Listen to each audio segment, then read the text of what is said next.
Chapters 21 through 24. Chapter 21. Katenka and Lubotshka.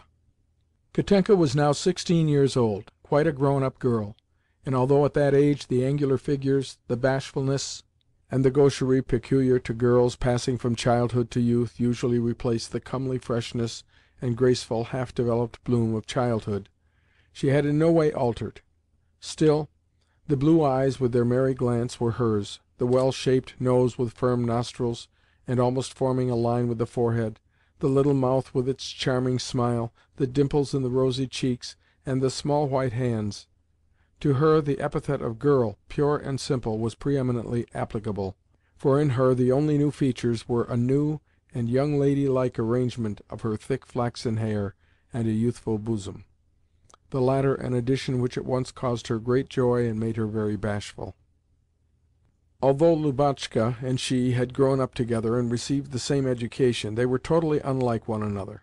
Lubotshka was not tall, and the rickets from which she had suffered had shaped her feet in goose fashion, and made her figure very bad.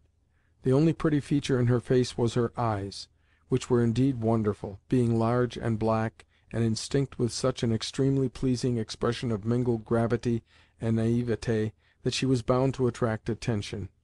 In everything she was simple and natural, so that, whereas Katenka always looked as though she were trying to be like some one else, Lubotshka looked people straight in the face, and sometimes fixed them so long with her splendid black eyes that she got blamed for doing what was thought to be improper. Katenka, on the contrary, always cast her eyelids down, blinked, and pretended that she was short-sighted, though I knew very well that her sight was excellent. Lubotshka hated being shown off before strangers, and when a visitor offered to kiss her she invariably grew cross, and said that she hated affection, whereas when strangers were present Katenka was always particularly endearing to Mimi, and loved to walk about the room arm in arm with another girl. Likewise, though Lubotshka was a terrible giggler, and sometimes ran about the room in convulsions of gesticulating laughter, Katenka always covered her mouth with her hands or her pocket-handkerchief when she wanted to laugh. Lubotshka again loved to have grown-up men to talk to, and said that some day she meant to marry a hussar. But Katenka always pretended that all men were horrid, and that she never meant to marry any one of them, while as soon as a male visitor addressed her she changed completely, as though she were nervous of something. Likewise, Lubotshka was continually at loggerheads with Mimi, because the latter wanted her to have her stays so tight that she could not breathe or eat or drink in comfort, while Katenka, on the contrary, would often insert her finger into her waistband to show how loose it was, and always ate very little. Lubotshka liked to draw heads, Katenka only flowers and butterflies. The former could play Field's concertos and Beethoven's sonatas excellently, whereas the latter indulged in variations and waltzes, retarded the time, and used the pedals continuously, not to mention the fact that before she began she invariably struck 3 chords in arpeggio. Nevertheless, in those days I thought Katenka much the grander person of the two, and liked her the best. Chapter 22. Papa. Papa had been in a particularly good humour ever since Woloda had passed into the University, and came much oftener to dine with Grandmamma. However, I knew from Nicola that he had won a great deal lately. Occasionally he would come and sit with us in the evening before going to the club.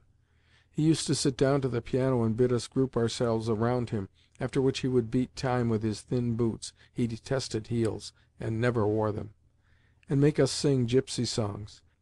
At such times you should have seen the quaint enthusiasm of his beloved Lubotshka, who adored him. Sometimes, again, he would come to the schoolroom and listen with a grave face as I said my lessons. Yet by the few words which he would let drop when correcting me, I could see that he knew even less about the subject than I did. Not infrequently, too, he would wink at us and make secret signs when Grandmamma was beginning to scold us and find fault with us all round. "So much for us children," he would say. On the whole, however, the impossible pinnacle upon which my childish imagination had placed him had undergone a certain abasement. I still kissed his large white hand with a certain feeling of love and respect, but I also allowed myself to think about him and to criticise his behaviour until involuntarily thoughts occurred to me which alarmed me by their presence. Never shall I forget one incident in particular which awakened thoughts of this kind, and caused me intense astonishment. Late one evening he entered the drawing-room in his black dress-coat and white waistcoat, to take Woloda, who was still dressing in his bedroom, to a ball. Grandmamma was also in her bedroom, but had given orders that, before setting out, Woloda was to come and say good-bye to her. It was her invariable custom to inspect him before he went to a ball, and to bless him and direct him as to his behaviour. The room where we were was lighted by a solitary lamp. Mimi and Katenka were walking up and down, and Lubotshka was playing Field's Second Concerto, Mamma's favourite piece, at the piano. Never was there such a family likeness as between Mamma and my sister.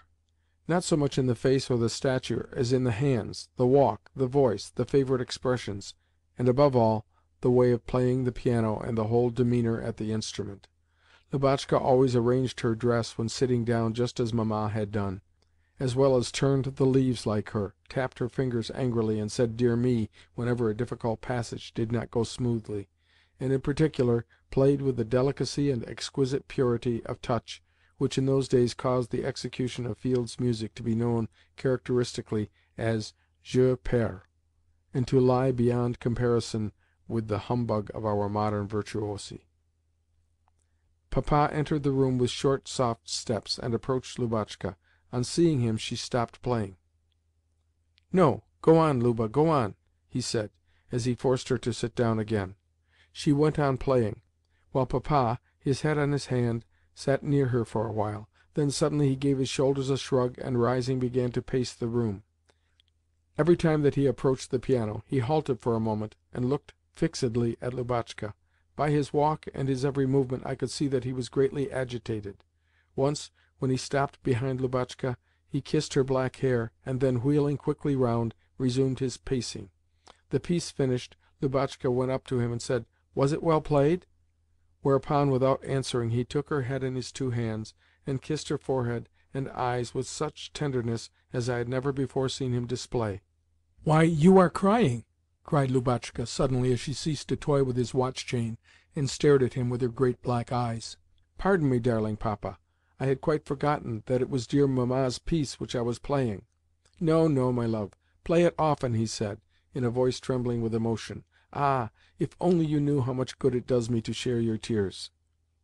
He kissed her again, and then, mastering his feelings and shrugging his shoulders, went to the door leading to the corridor which ran past Woloda's room. "Waldemar, shall you be ready soon?" he cried, halting in the middle of the passage. Just then Masha came along.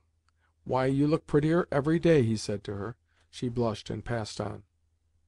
"Waldemar, shall you be ready soon?" he cried again, with a cough and a shake of his shoulders, just as Masha slipped away and he first caught sight of me.